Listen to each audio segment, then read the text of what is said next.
Hey y'all, Captain E here with Southern Anglers Radio Show, and I'll tell you what, I am super excited to be down in the Pond Road Storage in Murrells Inlet. I'm located within moments of either going to the river or going to put in the inlet. I'm keeping that Key West 250 Bay Reef indoors, and it is staying in great shape. I only have to wash the boat once now, and that's when I put it up and not before I take it to go fishing. But you can get incredible options here. 20-foot wide, 50-foot deep with 14-foot roll-up doors, a most state-of-the-art security system to keep you that peace of mind on all your products that you may keep in these storage buildings. You've got climate-controlled or non-climate controlled outdoor storage for trailers, RVs, and such. You can't go wrong. 843-855-7375. Give Chris Collins a good call down there. We can't wait. We love broadcasting down here inside the storage building. And you need to come down here and check it out, too. Come down. Pond Road Storage, right here in Murrells Inlet. Perry's Bait and Tackle has been making their customers' days on the water more successful and enjoyable for nearly 70 years. Perry's is a fully staffed and stocked, family-owned tackle shop just north of the Marsh Wall. They have always taken pride in the best hand-tied rigs and a knowledgeable staff that is comprised of charter captains and experienced anglers. Their close proximity to the water allow them to offer the very best in live bait, and the options are endless. Perry's is now fully stocked with everything you need to make your day on the water a success. If you're in town visiting with no equipment, Perry's is your one-stop shop with apparel, tackle, baits, rods and reels, and boating supplies. Perry's Bait and Tackle, serving Murrells Inlet since 1954.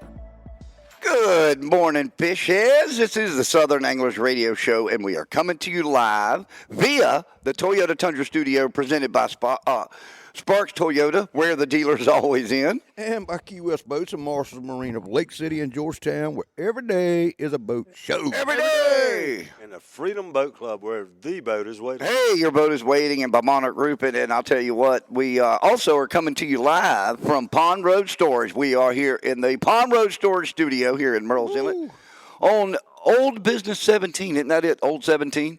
You can't miss it. Great storage facility right here, completely safe unless you get these this rip wrap in the door over here. But we are hanging out here, and it's actually not cold this morning. Feels good in here, doesn't it? Well, for some of us, it's not cold. Pull that mic in front of you. But we got one of these fools has got shorts on in here with me. You can't get the Conway out of it. No, well, You can't do it. Well, that would be the one and only Captain River Rat. Matt Barnador has made his way over from Conway to hang out with us, and I would expect that Mr. Green Jeans was coming in. I can't believe he blew me up last night. Now, that man's been busy. I'll tell you what, he's got a new class of officers that he's testing and training in Columbia, so he has been on the road, burning the road up, but hopefully he'll come in and join us. But we do have Mr. Sweet Tea Charters here, Fred Rook. Fred. We got Fred. Fred's here. And Fred, we're going to have some good things to talk about today. Fred went to a DNR meeting, I guess you would call it a hearing or what? I mean, meeting with some of our local DNR officers, with Matt Perkinson from DNR, biologist from DNR, who specializes in flounder, correct? Yeah, and he's a biologist and been there a long time. Matt's a great guy. Matt is a great guy. Yeah, I mean, he's knowledgeable and friendly. He got a great personality. You know, he's an easy guy to get along with, and got some information we'll pass on. And we're going to talk about that. And Tony and I this week joined the Grand Strand Saltwater Anglers Association, and I want to give a big shout out to them. It was a great meeting Thursday night. Good food. Food was really good. Really good crowd. And to watch them give back, which they always do. I think they gave Salt $1,000, and they gave $1,000 to Coastal Carolina for scholarship out there as well. And they continue to give back. And their flounder tournament that they have in April coming up is largely in part to how they raise all that money, because they do have a lot of people in that tournament, and we're going to have a great time. And looking forward to that. And, again, I got to go fishing yesterday. I went fishing with the one and only Chief Joe Hill, who is busy today. He's busy protecting the Don. He's busy protecting the Don, but he took a little break yesterday, and we went out and hit the nearshore reefs for sheepshead and black drum, and we encountered a lot of. I'll tell you, if you're contemplating with the weather this weekend about heading out to try and go find some reef convicts, don't go to Georgetown right now. How is the river level? Because it's got to be high, and I'm saying that because the current was every bit of 4 to 5 where we were. Running straight through.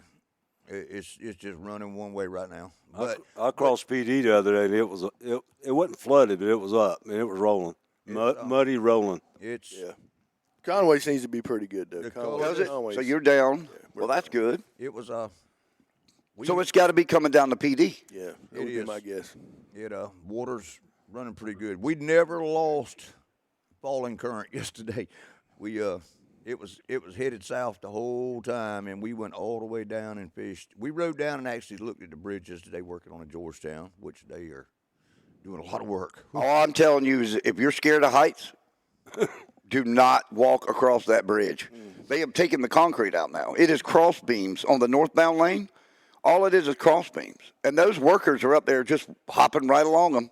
Hey, it doesn't give me a lot of confidence to see all that equipment around that bridge when I'm driving across there. No, me neither. I'm scared to death. You'd have even less confidence if you'd been in the boat with me and Andrew when we rode by there and half the guys was standing on the back of the barge fishing instead of working. Oh, that's great. That's great. That's a good spot, too, especially this time of the year. Hey, one thing you mentioned about going offshore right now, you guys going offshore, sea fog, so be aware that even though it's pretty as it can be and slick and nice and warm, and next thing you know, you won't be able to see the bow of the boat. So be aware. Roll in the other day, about midday, it rolled in, and I was like, I hope there's some people that can read a compass. Or I told them, I thought yesterday we might get to see it. With the way that temperature was and there was a little cool nip in the air, I thought we might get to see some of that. And, I mean, it can get you. I mean, you can have an all-out whiteout, like, in the middle of the day. You don't expect it. Roll up on you.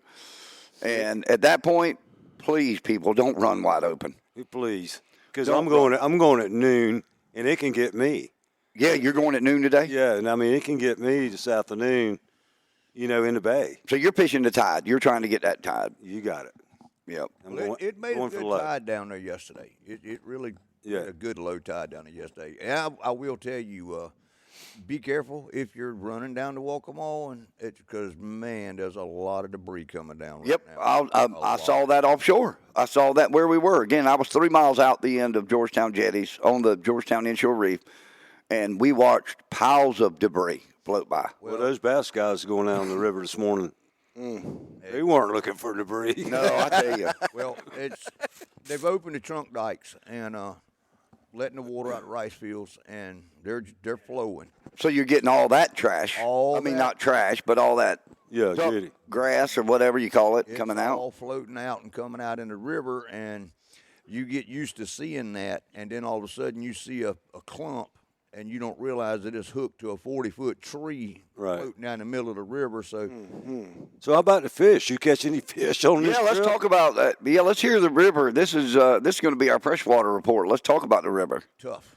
Yeah. Really? Tough. So what do you throw this time of year, Tony? I wore my arm out with a chatterbait and a crankbait yesterday and a spinnerbait, and all 4 bass come on flipping. All 4 that y'all called or 4 you called? No, ain't no y'all. You, Andrew called. Ain't no y'all. What about JT? What would he throw yesterday? Yeah, what would JT throw? Whatever it is, it's fast. Run it quick. It would be dependent on where you fished at. We tried several places, and we even tried like 7 or 8 trunk docks, and we caught one little 12-inch fish off of one trunk dock and caught one off of another trunk dock, and that was all. And now what Tony's referring to is a trunk dock, it doesn't matter how you say it. It is the control lever that controls these impoundments water levels. And this time of the year, they will lock them open. They will tie them open and keep steady flow of water coming out or going in, I guess, in some case. And that were flooded for the ducks. Right, they were flooded for ducks. Now they're letting them out. Duck season's over. Yep. So they opened it. So they'll drain it. Yep. So you can have some really good success around these over the next 2 months.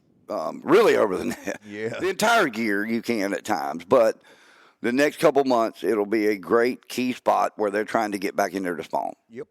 They move in and out of the spawn every year. And I've been with Tony where we hit one trunk dike that looks like, I mean, there's no way there's more than 2 fish in there, and watch him catch 3-4 pounders just repeatedly, like one after the other. But here's the deal. You can cast that bait all you want. If you don't hit the spot, you ain't going to get them. So the groundhog says that we're going to have an early spring, so when are these fish going to start spawning? I think some are. Whenever they want to. Yep. I think. You narrowed that down for me. Hey, there's so many different rules on spawning bass in South Carolina and different places where you at. We got them from now right on till July. We'll have spawning fish. So take your pick. The majority of them will come up in the next month. The next full moon coming up this month will really push a wave in. The males. Yep. Have already pushed into the shallows, and They're gonna start building the beds. yep. Well, I am switching tackle up on the boat as soon as we get off here. And I'm going to be putting my crappie gear back on the boat because I have got a date with some crappie in the river.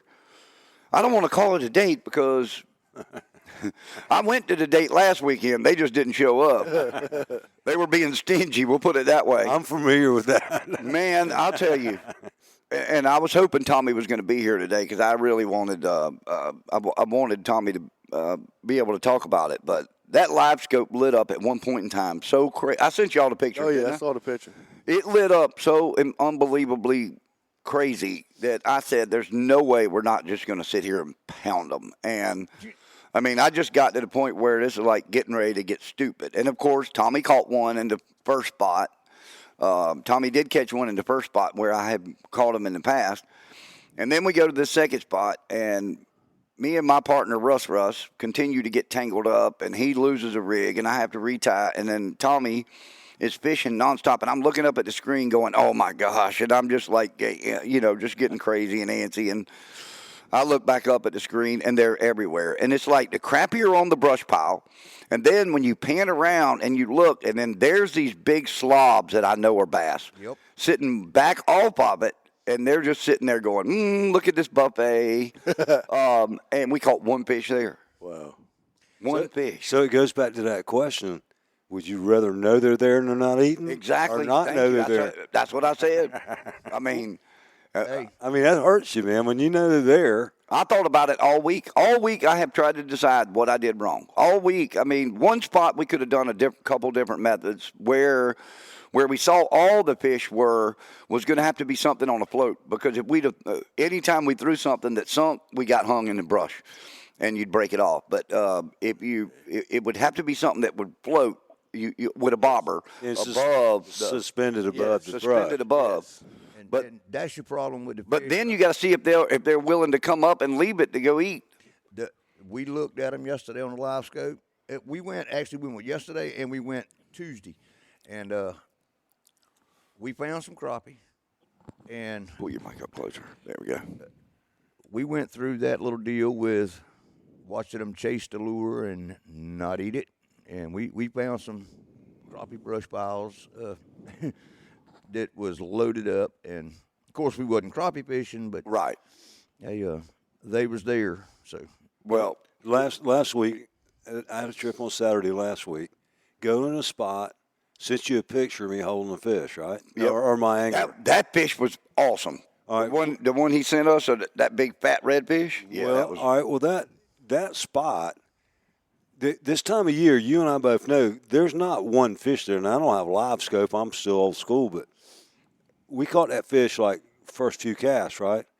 We didn't catch another one in there. Well, I know good and well they were there. Yep.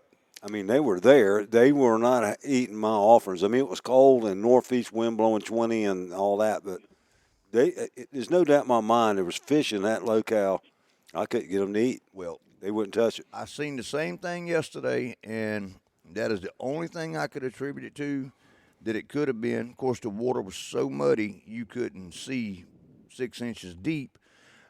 But where me and Andrew was fishing, we come across these spots, little cuts that goes back into little dead ends, and there was something schooled up in there was pushing, and you could run through them, and your bait would hit them in the back as you running it through it. It had to be reds.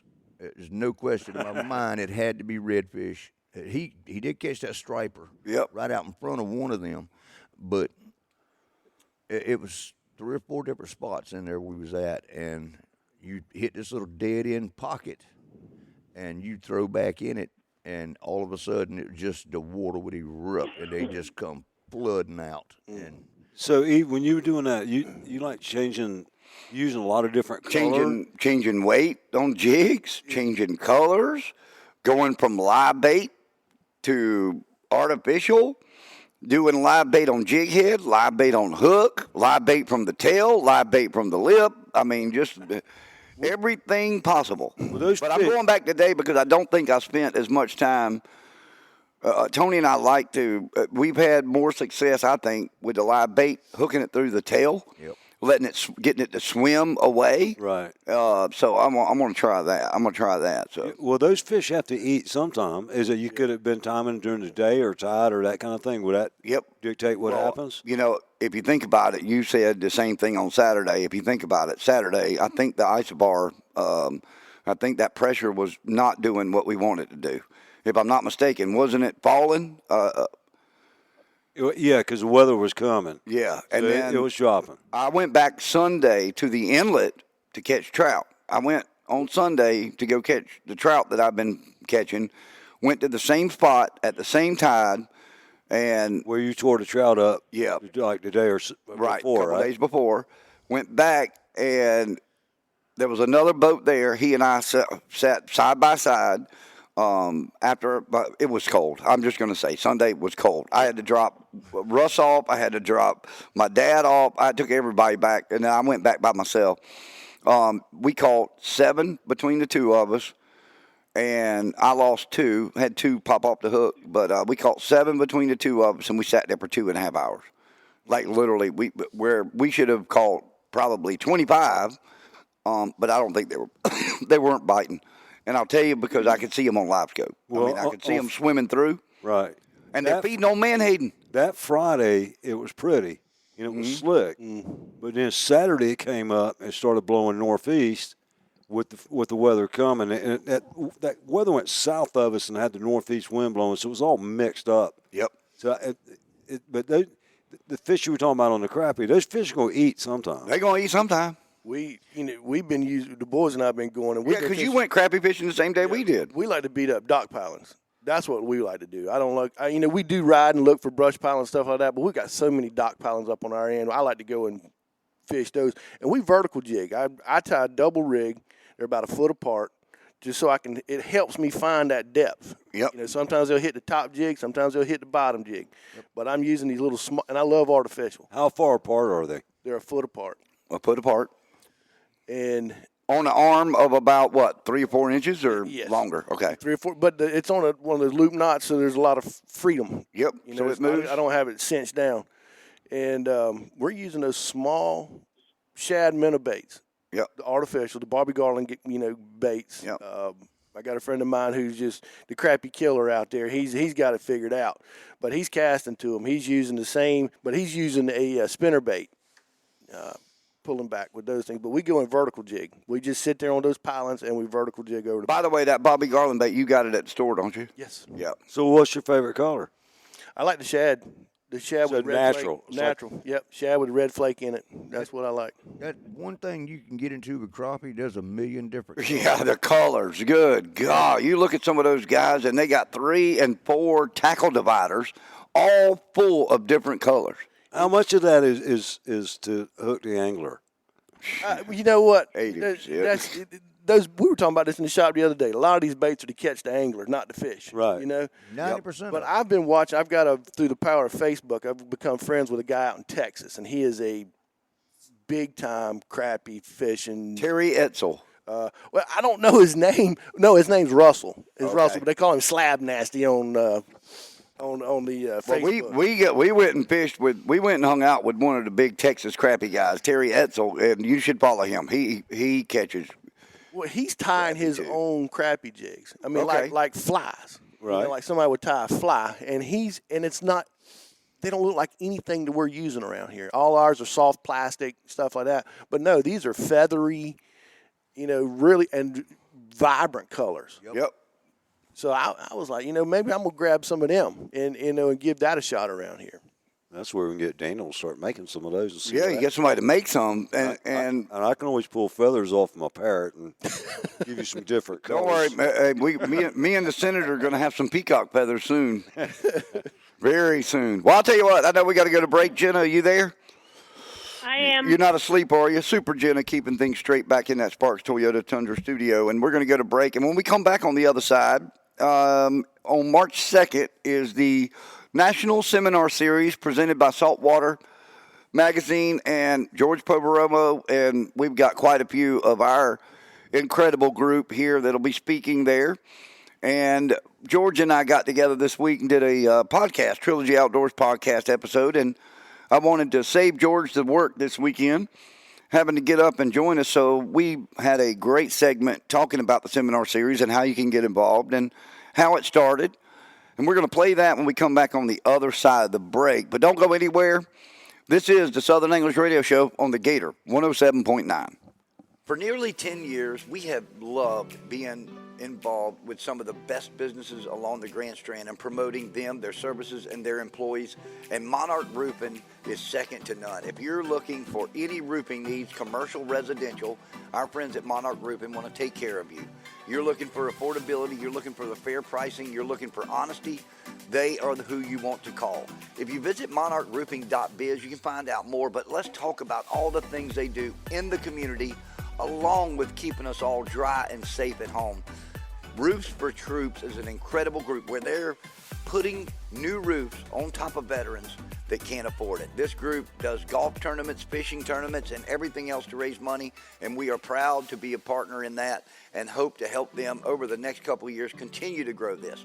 But if you're looking for a roof, you're looking for the right people, you're looking for honesty, reach out to Monarch Roofing, monarchroofing.biz for all your roofing needs today. All right, y'all, welcome back to the Southern English Radio Show, coming to you live via the Toyota Tundra Studio, presented by Sparks Toyota, where the dealer's always in. And by Key West Boats and Marshall Marine of Lake City and Georgetown, where every day is a boat show. Every day. And by the Freedom Boat Club, where the boat is waiting. And by Monarch Roofing, our good friends over there, call Burt Williams and crew and get them to come over and get a great quote from wonderful people on your roof. And I'll tell you real quick, I want to talk about something. The Grand Marshall's Marine Grand Strand Cup Series. And now this is something new, and it is going to be fun. I know we're all going to do it. I think we're all going to participate in it. Nobody is excluded from being eligible. But it is a combination of all the local tournaments that we have here and a point system where you sign up as a team at the beginning of the year or at any point prior to the last four, okay? So we'll keep it open until the last four. But now, if you sign up before the last four, you obviously don't get any points from the previous tournaments had you done good, okay? But it is going to be a points event where you fish as a team in the already local tournaments that we're having anyway, and you get points based on how your team finishes in the event. And at the end of the year, the team with the most points will be crowned the Marshall's Marine Grand Strand Cup winner.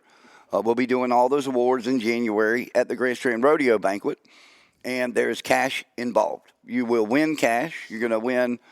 We're going to get the Todd brothers to work on a great trophy idea. They're incredible. You'll win a cup as well, some type of trophy as well to go with it. But you're going to fish these tournaments anyway. Why not jump in on a little extra and make it an incentive to fish as many of them as you can? And, of course, we've got Starting out, it will start with the Grand Strand Saltwater Anglers Flounder Tournament in April. Then it will go to the Habitat for Humanity Inshore Slam in Georgetown, June 2nd. Then it will go to the Spanish Mackerel World Championship in August. Then what's next? Next would be the Inshore Slam. Nope, not the Merle's Inlet Marsh Walk. It'll be the new Palmetto State Armory Little River Inshore Slam Tournament. Yep. Then it will be the Marshall's Marine Marsh Walk Mafia Inshore Slam, and then it will conclude with Hooked for Hearts Speckled Trout Tournament in December. So it's going to be a great time. We got a lot of ironing out to do on the specifics, but it will all be run through the same app that you use for the Grand Strand Rodeo. It will be under Fishing Chaos. And once you download the Grand Strand Rodeo app, you will have access to the tournament. It is going to be run under our brand of Grand Strand Rodeo. It'll be run under that, but it'll be a separate tournament under the rodeo. So something fun for 2024. And again, we might even drag Fred into tournament fishing once again.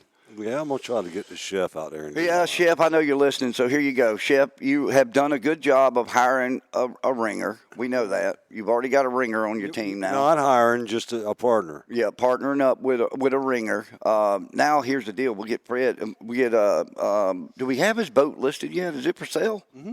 We got his boat. Which one? Fred, Chef's? Yeah, Chef. Oh, yeah. Yeah, Chef. we get Chef's boat sold. And Great away. And then we're going to get Chef to go get you a new Key West 230 Bay Reef. Chef. Then y'all have everything you need to do whatever. And just in case Chef was wondering, Fred knows how to catch a Spanish mackerel. Don't let him fool you.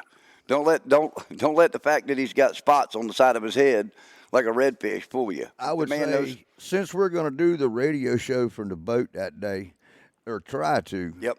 I think you and Chef need to fish off of a pontoon boat, and we can let Chef put his skills to work while you catching fish. He can be cooking breakfast for all of us guys, and we'll all meet up and come jump on the boat and do the radio show and eat breakfast. The thing about it, he would do that. Richard would do that. In a heartbeat. I know he would.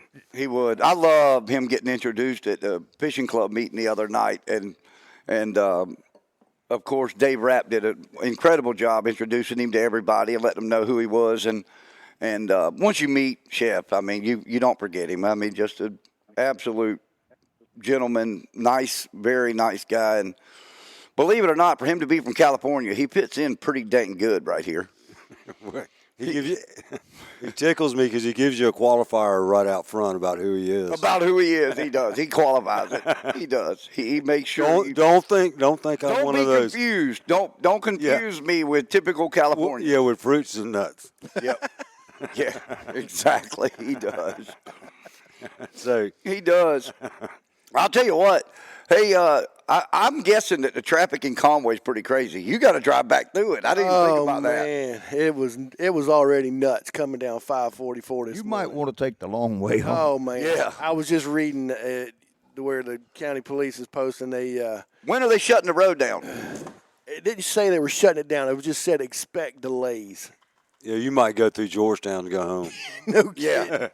You might want to go 701. Is it 701? Yeah. Make sure Luckily, I got it to right. go to Grand Dunes after this, so I don't have to hit that again. You know, we hadn't had Captain Scotty on for a while from Palmetto State Armory, and I'm just going to say it. I know he's not listening, so I can say it, but Captain Scotty is in Mexico right now on vacation. Is he? Yeah, I was texting with him Nice. as he was getting on the plane the other day, and he took his, like he said, between his charter boats and running the fishing department at Palmetto State Armory, the man is going to be busy starting here in the next month, as everybody is. I know y'all all got to be ready for it. Come on, summertime can't get here fast enough. I know. I've had enough winter. Thank you. I'm done. Yeah, I'm over it. Yeah, I've had enough. Tony, you ready to pick that weed eater up again? Oh, God. I'm ready. I love the fact that the grass is not growing right now, personally. But I will tell you this much. I was down at Merle's Inlet Fishing Charters yesterday. Jason was kind enough to let Chief Hill and I and the crew. Hang on. Sorry. Oh, I had a power cord come undone. There we go. We're trying to record, y'all. I'm trying to make sure we got There we go. I was about to lose my computer. We Yeah, about to lose my computer. But anyway, know. he was kind enough to let us come down there and use the Merle's Inlet Fishing Charter's incredible cleaning station and dockage there. And y'all, those boys have knocked it out of the park. They have built the add-on. I'm so proud of them. They have built the new addition to the building, and it is done, painted, ready to go. I got to go by there and check Yeah, I it want to out. go look at it. We are going to be mounting a TV. That's going to be our contribution / advertising for Trilogy Outdoors. We're going to be adding a TV to the building that's going to be out there running 24/7 on the side of the building. Now, Jason's going to be putting in some of his videos, but we're going to be putting some of our stuff in there as well. But it's going to be nice. We're doing a big fishing day on April 14th, I think it is, with Marshall's Marine down there, and that happens to be the last day of the Masters. So when we come back from fishing, we're going to be able to watch the Masters. And that's the real reason why I figured out how to put that TV up there so we could watch the last round. Go ahead and let the cat out the bag and explain all this. There's a method to the madness. Yes, but we are going to get back there and watch that, and it is always fun to take those guys from Marshall's Marine out as a thank you and get them out there on the water. A lot of those guys from Lake City don't get to do much saltwater fishing, so for them it's pretty good. Now, 2 years ago, we made the mistake. We booked it, and we did it in February. I mean, I'm not going to lie. It was miserable. I think one boat may have caught like 8, 9 fish, and then my boat got skunked. I'll just tell you, my boat got skunked. I had Justin Altman's son, Marshall, looking at me, and he actually quite a few times said, "Do you normally catch fish when y'all go fishing?" Yeah, I felt like I was back in my charter days. it's like taking kids fishing and you don't catch anything. You ruin those boys. Mm-hmm. Bringing them in February. Yep, so we're bringing them in April when we know we got some options, things to do. Hopefully it'll be nice. We can get out to the reef, catch some weak fish, catch some Spanish. Flounder bite should be good in the inlet. And everything else. But I'll tell you, that MIFC is going to be a fun little place this summer. And hopefully we're going to be back doing Captain Spolonius reports. And by the way, have you joined us for one of those yet? No. Oh, you've got to come down. You haven't either? No.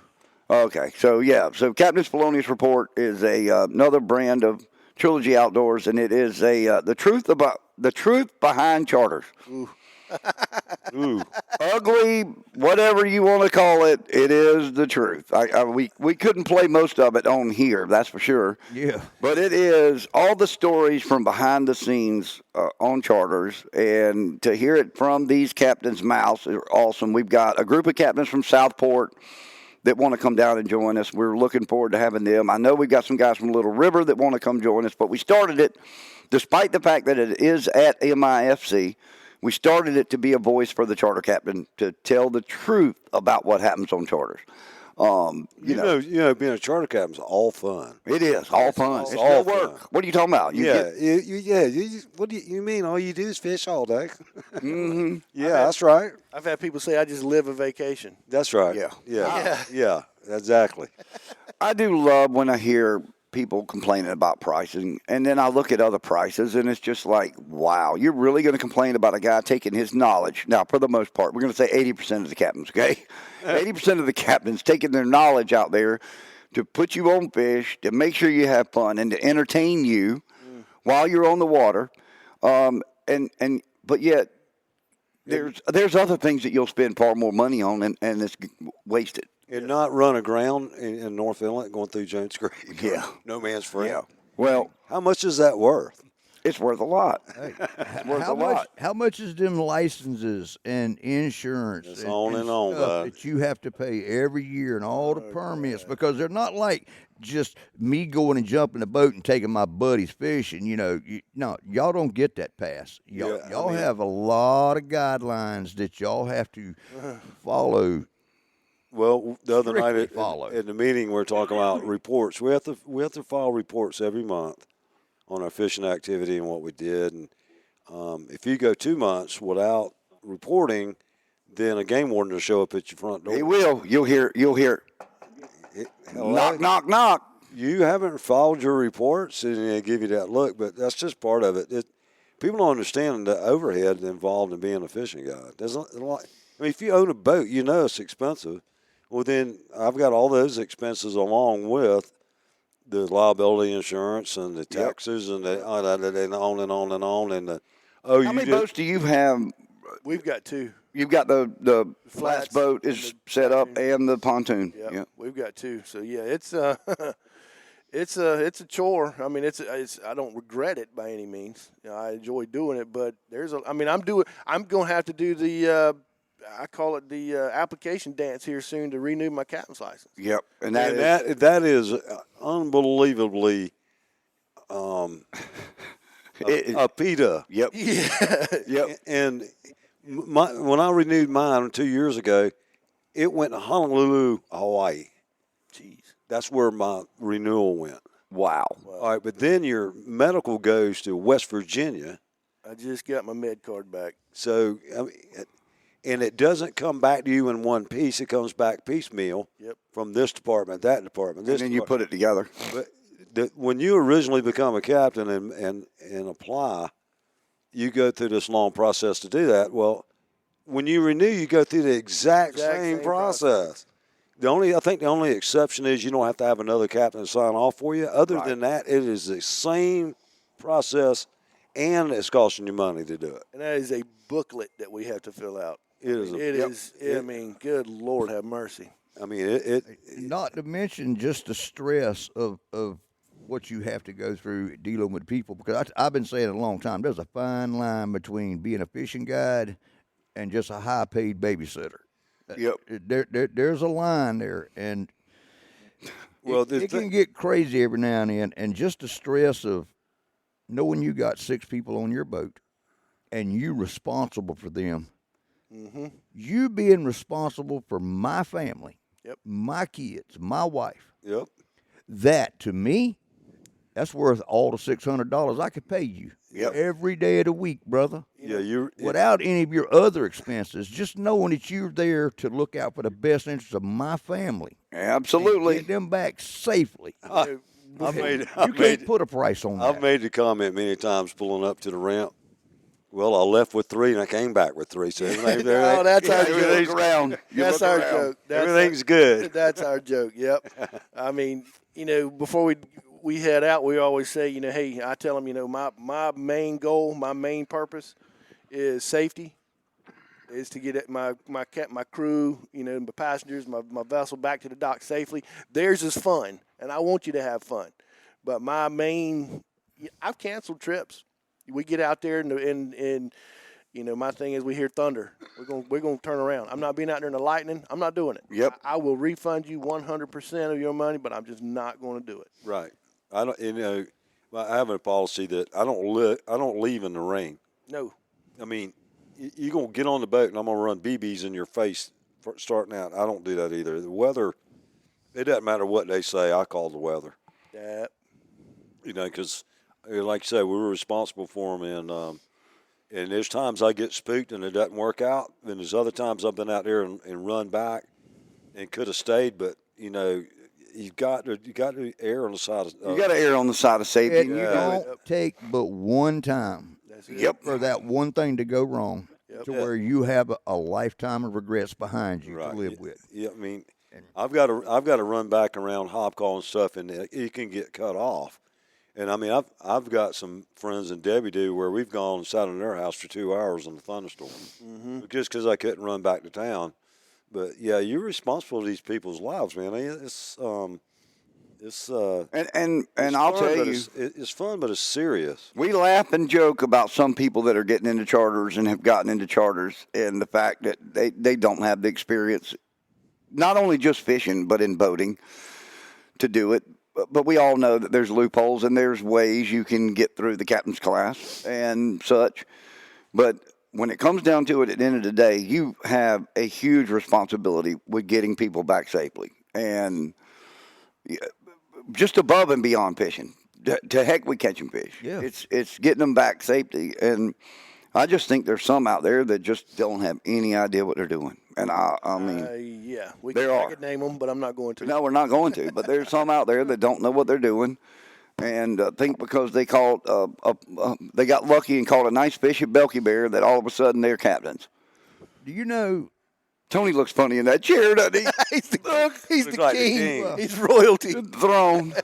You know, it don't take but that one time, and we've talked about this on the show before. You know how much time you have to make a life and death decision when something happens on the water? I say it all the time, always have. You got to be like a shortstop playing baseball when you're on a boat if you want to survive.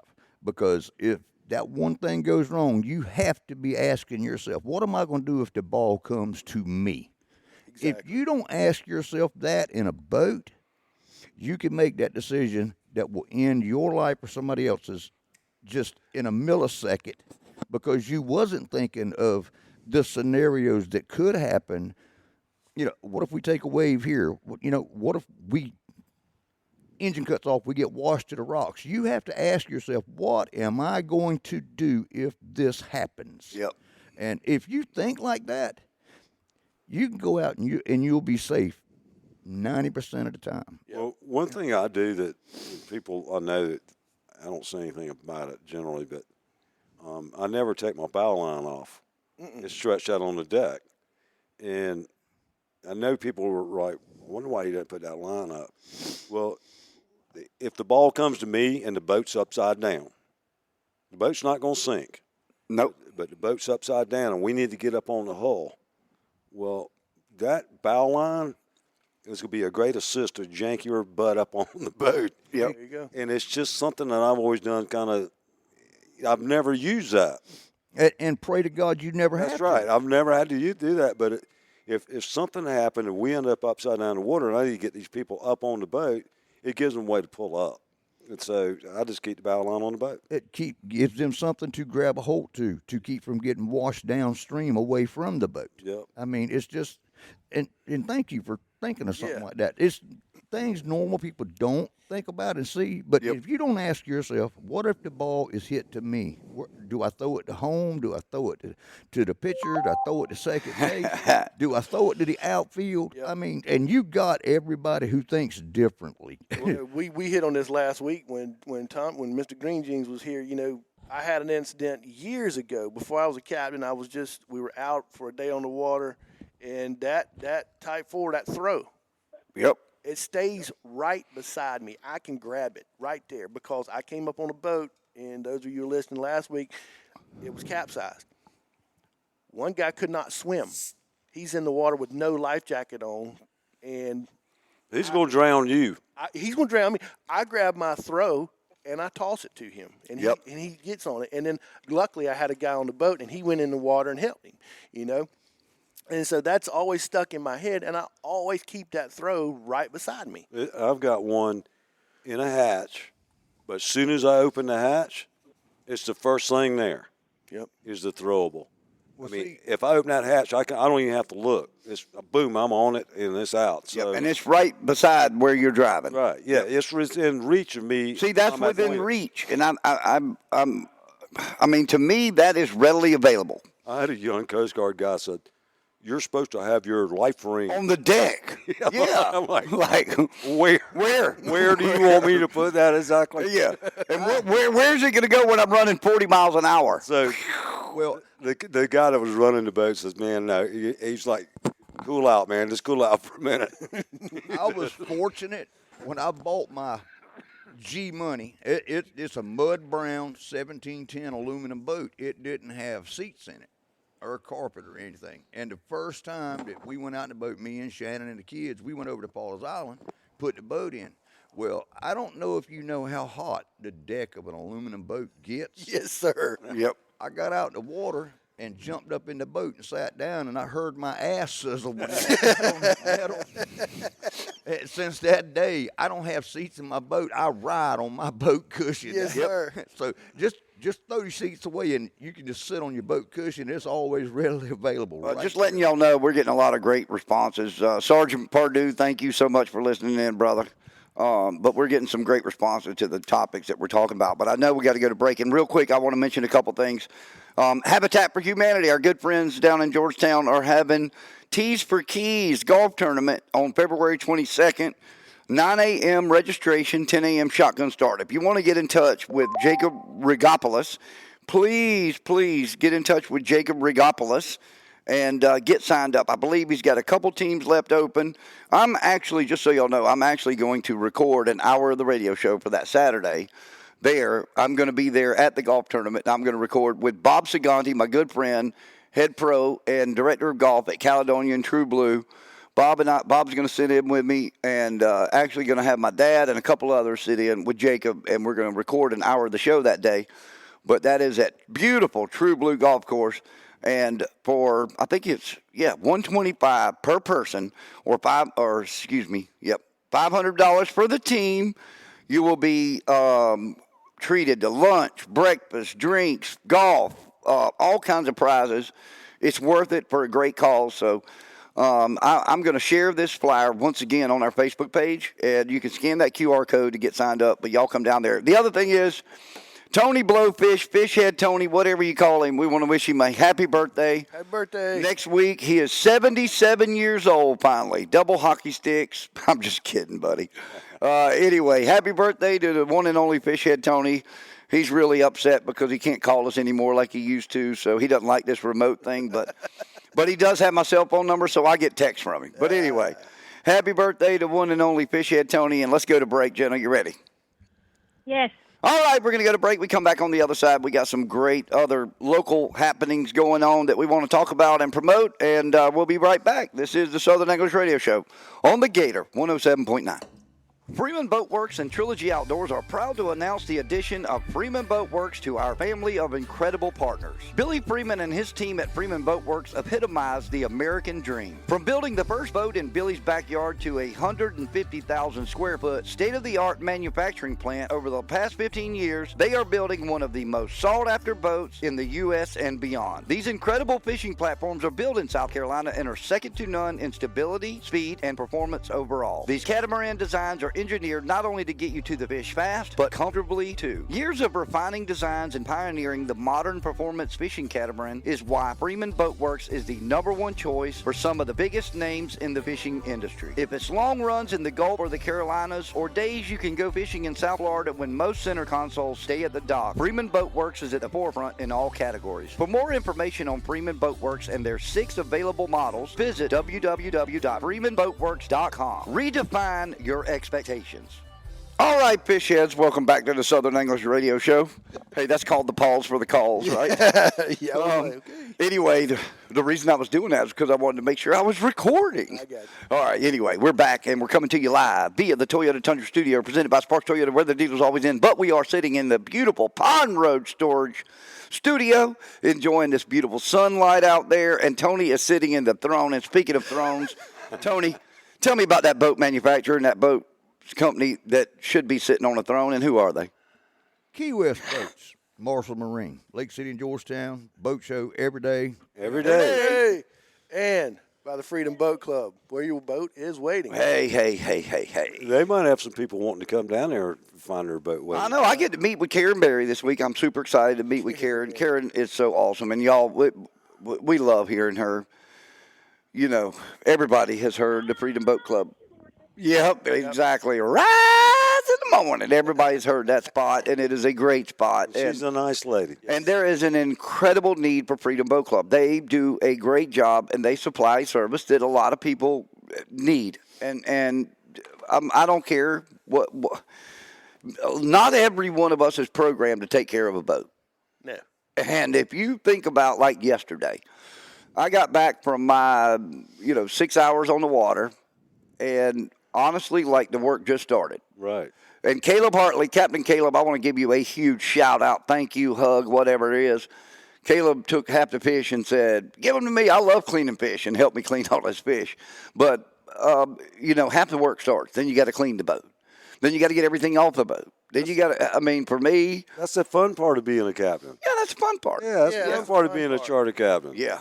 Yeah, I love that part. I say it like yesterday. We were literally. You figure we were 14 miles out in the ocean, and fishing 20 feet from Captain Tyler Coble, and we loved it. We had a blast. We anchored literally because I had the live scope, so they're like, "All right, where's it at? Where's it at?" I said, "It's right under your boat, dude." Little did I know that I might have been off a little bit. Shut up. 180 degrees. Yeah, about 180 degrees. But anyway, we were fishing right next to each other, just having so much fun and talking crap to each other and picking on each other. And you know, you'll lose sheep's head from time to time. You will. They got that hard mouth, and you just don't get the hook set good enough. And we had that happen. They had it happen, but we had a blast. But then I had to come home, you know, clean the boat, get the boat out the water, and do everything else. And that's a big undertaking. And with Freedom Boat Club, guess what? You get back, you get off the boat, and say bye-bye. See ya. Say bye. Later. Peace out. I had a chance. I met Karen. She came to Walkable Outfitters. They come every year, and I didn't know that this is a cool little thing that they do. Is they have a membership cruise. That's right. They do the cruise. And they will take like 6, 7 of their pontoons, load the members on it, and they'll come down to Conway. They'll go and eat, and they'll walk around downtown. Because the reason I know this is they stop by the marina, and they're like, we're like a mad fuel dash to fuel up all the boats so they get back.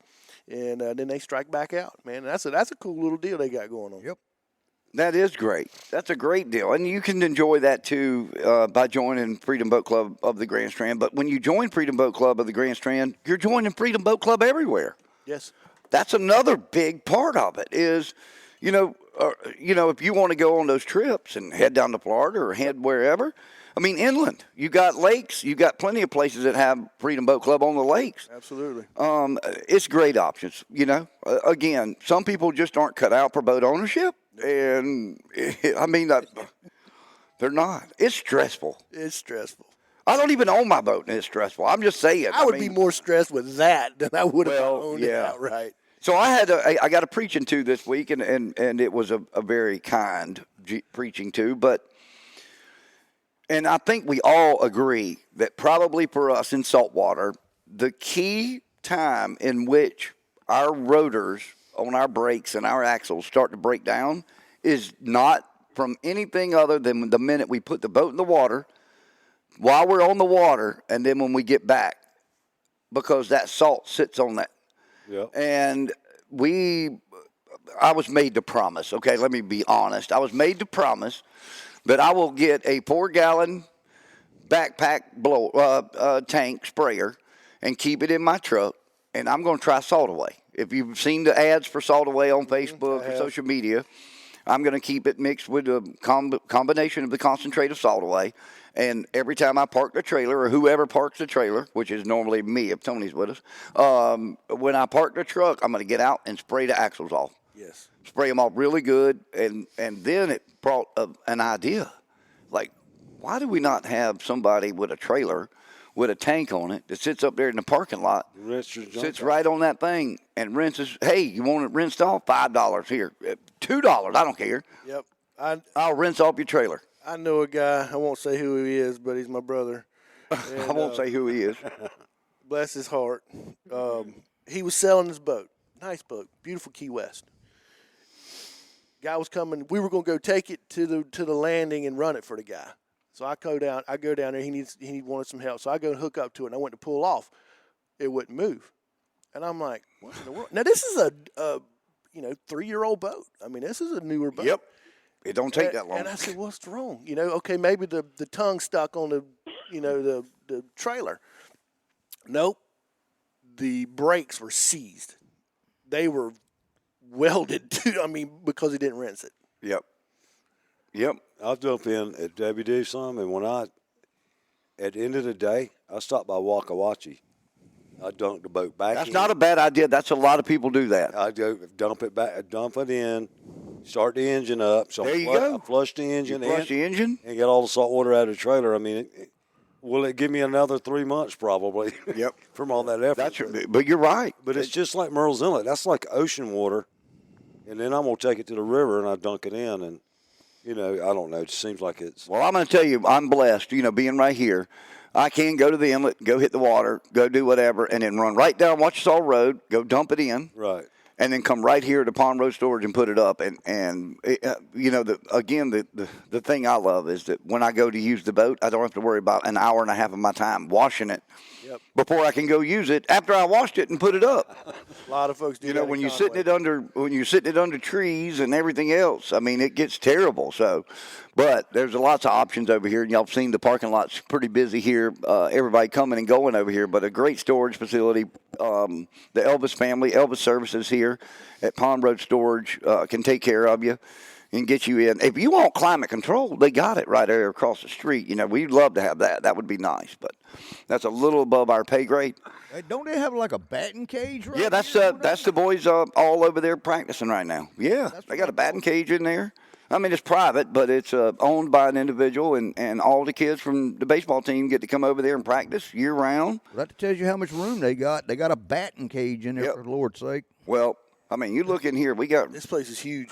Yeah, it is. I mean, we could put, you know, my boat and a John boat in here and have the studio in here. And the trailer. And the trailer. By the way, nobody noticed my donuts. By the way, I brought a dozen donuts. I for y'all. seen them. I was wondering if you brought them or Matt brought them. I'm on a diet. I went this morning early. That's why I didn't come pick you up, and I totally thought about it when I got here. But, yeah, I got up. I couldn't sleep. Went and got donuts and got us all set up. But I'll tell you what, real quick, I want to talk about one thing, the cool contest that you can get a part of if you join the Grand Strand Saltwater Anglers is their quarterly fishing contest, okay? And it is 4 species of fish each quarter. Winner of each fish wins $50 cash. This quarter, January, February, March, are winter trout, black drum, redfish, and black sea bass.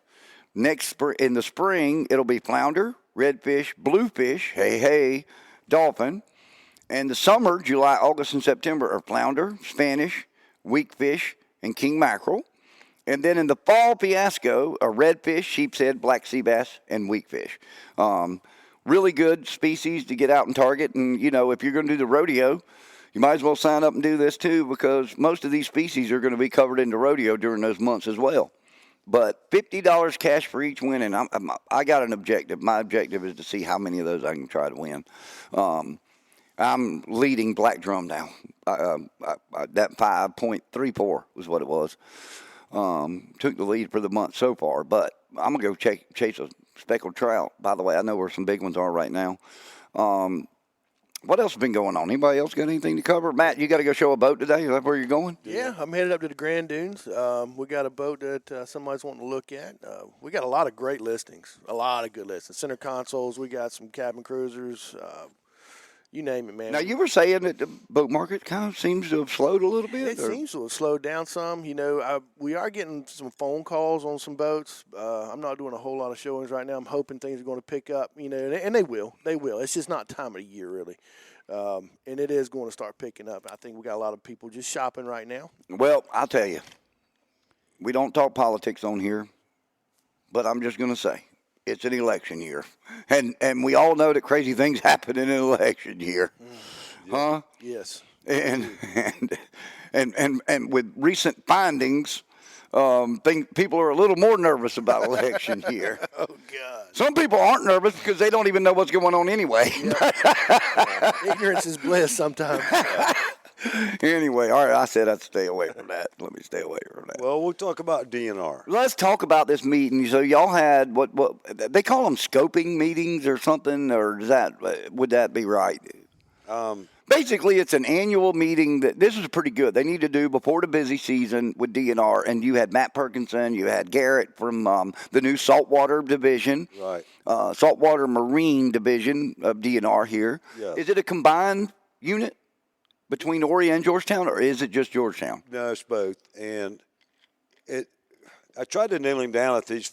They've hired 4 additional guys. Wonderful. So we've got 4 new law enforcement guys out here. Great. And I tried to nail him down on whether that was these 4 will be nailed down to saltwater. Right. That's not the case. Okay, they're not. Not yet.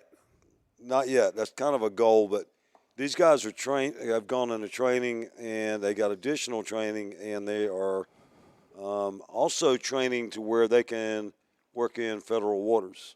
Okay, Not and just- that's needed because a lot of funding for our DNR officers come through federal funding that helps fuel those boats to get out there. Yeah, and then the feds have 2 guys from the state of South Carolina. Mm-hmm. So anyway, they want to do that, but we rarely see the guys in saltwater. There's a lot to cover, especially I mentioned the other night September. I mean, you got a list long as your arm of what they got to cover in September. Yep.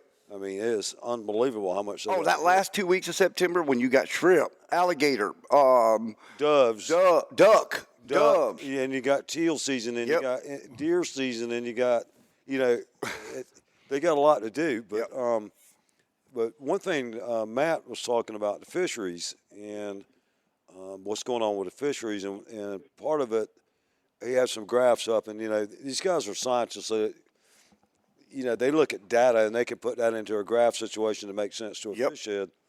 We can talk reds first, but they had one graph to where there was intersecting lines between.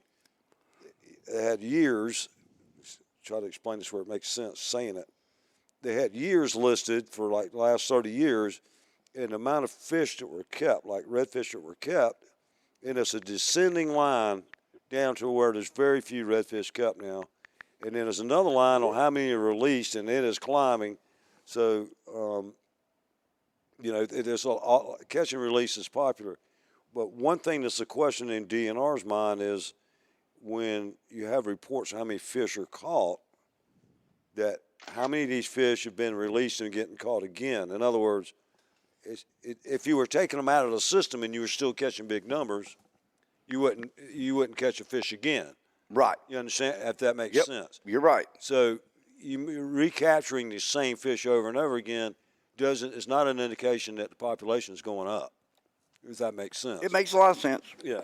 It makes a lot of sense. And Matt, how many did they tag in Merle's Inlet? Did he have a number? They came and participated in tagging in the Rotary tournament and in the Grand Strand Saltwater Anglers. One thing that I agreed to help them with, they're looking for guys to start tagging flounder. And the more you tag, the more data they go get back. The flounder numbers, they showed that as well. For you folks to know, this was a guide meeting, and we talked about other things that don't apply to the general public. Right. The flounder situation, they put the graph up, and they're not seeing the effect. They're not seeing a positive effect from the new limits, Okay. or the restrictions in North Carolina. But Matt also made the point that it has not been enough time to see what the real effect of that will be. Right. Well, I mean, there's got to be an impact from North Carolina or restrictions in North Carolina that would at least impact. the impact in North Carolina is that all the anglers just started coming to South Carolina. Yeah.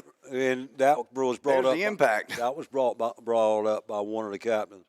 But at least on the north end of South Carolina coast, we ought to see an improvement on our end of the coast, simply because of the North Carolina restrictions. Yep. I remember catching a fish in Little River that was tagged in Cape Fear River, a flounder. Yep. So if the fish are moving, that would make sense that the North Carolina regs ought to reflect here. But that's not showing yet. Right. Well, we got some work to do. I know that, and I'll tell you, But I know DNR's working hard. But the point is that one thing that I took out of that was to start tagging flounder, and let's give them some more data. Yep. These guys are scientists, and they run control situations, and if they don't see changes in that control, you and I can talk about what we catch. It's anecdotal, and they just take that as anecdotal. But the more information they have, the better judgments they can make on decisions of what's going to happen. Right. So- Yeah. You're right. It's. I'd like to see the anglers more involved in the numbers instead of the biologists, and that being the fact that typically we give better numbers. I just hate to say it. I mean, the truth is, you can get better numbers from us. And that means I need to sign up for the tagging program. You're signing up. Tony needs to be in the tagging program. I know we've got some incredible volunteers in Merle's Inlet that are in the tagging program that really participate and do a great job. And what we're talking about with the tagging program, obviously you catch a fish, you tag it, you input the data, you send it to DNR, you tag that fish, and when it's recaught, then you harvest that fish or release it, whatever you want to do, but you get that tag number and you can talk about the growth, how long it's lived, and everything else. And I love seeing when these fish leave Merle's Inlet and go to North Inlet or go somewhere else. I love seeing these flounder leave and go somewhere else and get caught. And they can track movement and also growth. But all the fish, on our restrictions at 16, all the fish we're keeping are females. Right. But they've We do know that. also, if they're 13 inches, they're females. They're also females. Oh, really? The majority of them are females as well. When they get mature for where they can spawn, majority of them, even when they're 13 inches, are females. So the fact that we're taking females. Yep. Well, I know there's a lot of talk, and there'll be some things coming out over the next couple of weeks, and hopefully we'll get these accurate numbers. Because I just cannot see, because here's the deal. I can pick the phone up right now and call 3 very good flounder fishermen and get their thoughts on it, and they're going to all tell me that this was their best year with flounder. They're all going to tell me that. I did. They're going to. I know that. I caught more this year than traditionally I would, which are incidentals, but caught more and better quality. And then the argument can be, oh, well, they're good flounder fishermen. They're on the water all the time, blah, blah, blah. But no, when they come back from 2 years ago, they were complaining about the flounder. And then we make a regulation change, and now they're saying that they're seeing more flounder, they're catching more flounder. I mean, the proof's in the pudding. You cannot sugarcoat the fact that, I mean, I think we've seen the flounder fishery start to improve. I mean, that to me is a direct reflection on the restrictions in North Carolina. I mean, at least on the north end of the coast. Yep. That, since they quit massacring them up in North Carolina, makes sense. Massacring. Well, the thing is. But you're telling the truth. Well, the thing about it is, if you want to go to Merle's Inlet and eat flounder, where did they come from? So, I mean, we're the ones putting pressure on their resource up there. Yep. Because we want to eat flounder in Merle's Inlet, and they're coming out of North Carolina out of the commercial. For the most part, you're right. They are. They were. They are. We know that. So, but it makes sense to me, at least on the north end of the coast, that that number ought to improve. Down in Beaufort, and I grew up down in Beaufort, and Danny, my brother, is a guide down there. Flounder's not as prevalent as it is here. Nope. They just are they not targeted.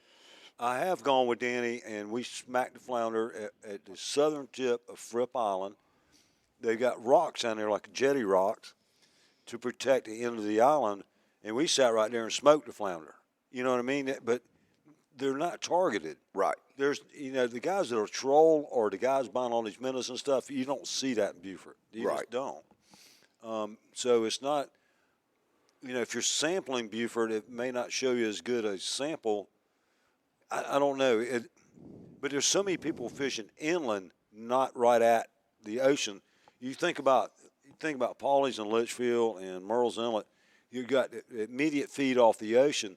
But if you go to Beaufort, man, you've got inland salt water for just, 30 miles. Well, we know South Carolina is, we know that, sorry, I got my phones making noises through there. But we know that South Carolina is we're an exception. Well, more so the northern coast is. Redfish is the number one game fish for salt water. We know that. Yes. But I want to say here it's flounder. It probably is. In Merle's Inlet, I would agree with you. I would say Merle's Inlet and even north, going to Cherry Grove, I would say.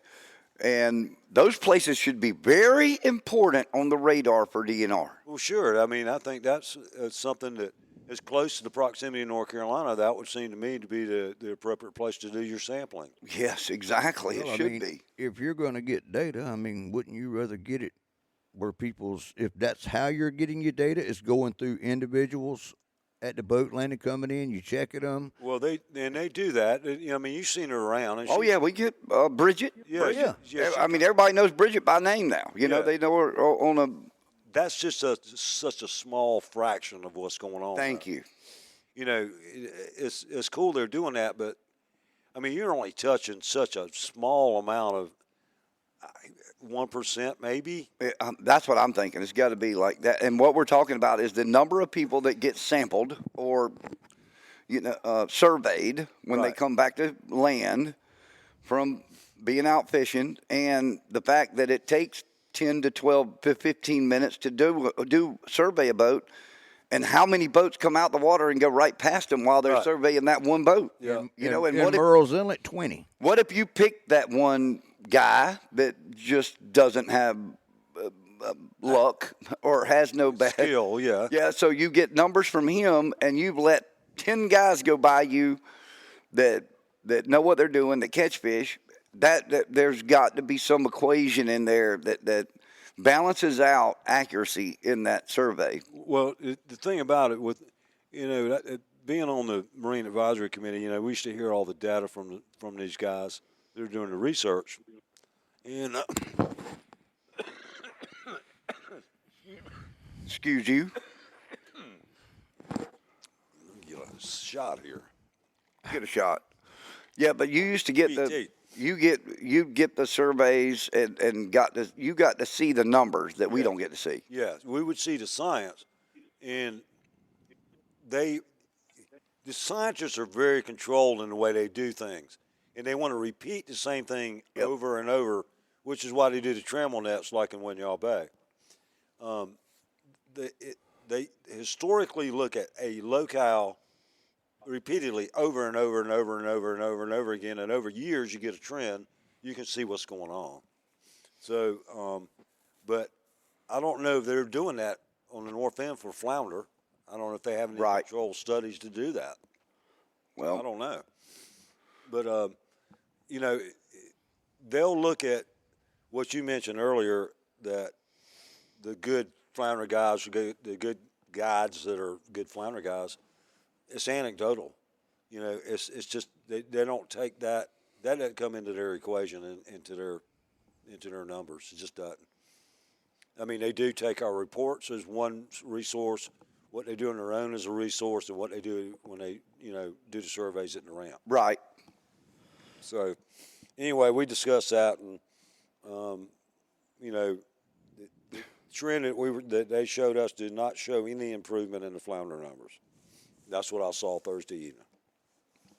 Well, I'm just having a hard time believing it, because it just seems to me from the people that fish for them all the time that they have sung praises about this new change. And while it would have just been nice not to see any changes made and let that first original change that we made 6 years ago, give it 10 years Yeah. before you start making changes. We made changes within 2 years or 3 years of that regulation change, but Did the same thing with the feds on the red snapper. oh my gosh, It was don't just- bring red snapper in. It was the same thing. Yep. In D.C., and I went up to the rally up there, and I was with you. then I went to those public hearings, as they call them, which means Yeah. we're going through the motions. We're not listening to anything you We're say. not listening. We just got to make sure we do this because because we're required to. Yep. And you had captains there. I'll take you to them. No, we're not doing that. I'll take you to the red snappers. No, About 5 minutes, guys. Okay. we're not doing that. So, we all want to do what's right. We all want to have a good resource. We want to preserve it. But, it's science that's going to have to dictate that. And let's just make sure we got good in, good out. Yep. And I've got scuba divers I know that said that they would love to go down and go count fish for them. They can pick spots and let them send down there and let them go count the red snapper. Red snapper is way off. Yes. Like way off. And again, I want to tell you, if you'll go find Trilogy Outdoors on all your podcast platforms, including iHeart, go listen to my podcast with George Pavaromo this week. We did talk about that and sharks, okay? Sharks are a issue. Sharks are becoming an issue, and I don't care whether you're in the Bahamas, whether you're off North Carolina, whether you're off New Jersey. Sharks have become a problem. Maybe we can get Chef Richard to come up with a good recipe for shark. Yeah, fin exactly. soup. Well, we hey, listen, shark fin, like George said, he said shark fin soup's starting to taste better and better now. But it is a problem. Georgia was filming the 3rd episode of this year that just aired, and they made a trip 98 miles across to the Bahamas. Had plans of fishing for 2 days. One day they were going to troll for pelagics and everything else. And then the other day they were going to bottom fish and do some deep dropping. And the day they were trolling, they got into yellowfin. They had lost 6 fish to sharks, and they quit. They pulled the lines in and left. He said, I felt like I was doing detriment. Just feeding the sharks. Exactly. I was laying out the buffet for the sharks. So sharks are bad. And then you talk to everybody here. They're losing blackfin tuna after blackfin tuna to the sharks offshore of here. But there's no commercial fishery for shark now. And the same thing on inshore.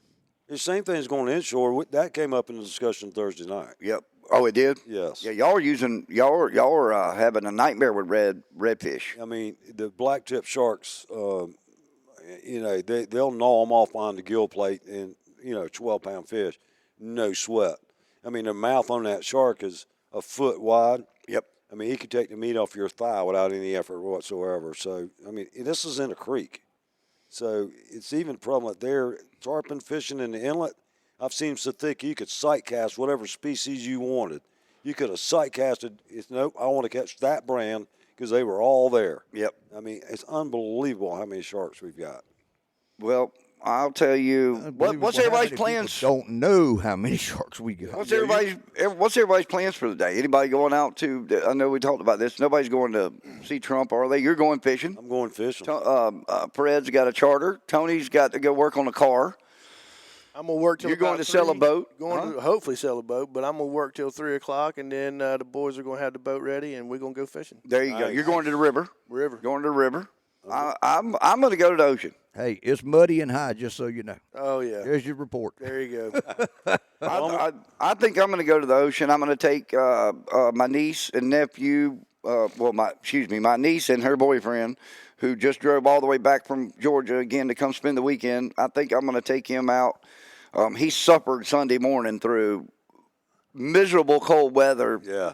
And did not have the right clothes when he came to town. Ooh. So I'm going to take him out there. The ocean's supposed to be flat, beautiful today. So I think we're going to go right back to where I was yesterday. I'm going to put that live scope down and go check it out and go see if I can get them on some sheep's head and black drum. Ronald Stalvey at Stalvey's Bait and Tackle. At Inlet Rocks Bait and Tackle. Ronald is loaded up with shrimp. He just got 10,000 shrimp in. I saw that post. 10,000. Did you see the live? Nice. You see the bait wells? Golly. Well, 10,000 shrimp in, and I know he's loaded. I know our good friends at Perry's Bait and Tackle are loaded as well. So if you want to get out and enjoy this great weather this weekend, we're going to touch 70. Yes, 75 is what I'm looking at. That's why I'm in shorts. Yep. Well, I'm going to take my race buddy, Chris Hucks, and we're going to go try to see if we can't corral up some redfish. That's right. Well, listen, best of travels, safest travels to you. I know you're heading down to Daytona to go enjoy race week and have fun down there. Yeah, man. Listen, y'all, it's been a great show today. I want to thank Captain Matt, the River Rat, for driving over from Conway to hang out with us. And, of course, Fred Rourke coming on up here and sitting with us. He always adds a lot to the show. It's great to have you here. Once again, happy birthday to Tony Blowfish Fishhead. Best of birthdays next week. Jenna, thank you so much for coming in. And Jenna's been a little under the weather, but she got us through this morning, and we really appreciate it. And thank you to Pond Road Storage for this incredible studio here. We appreciate it.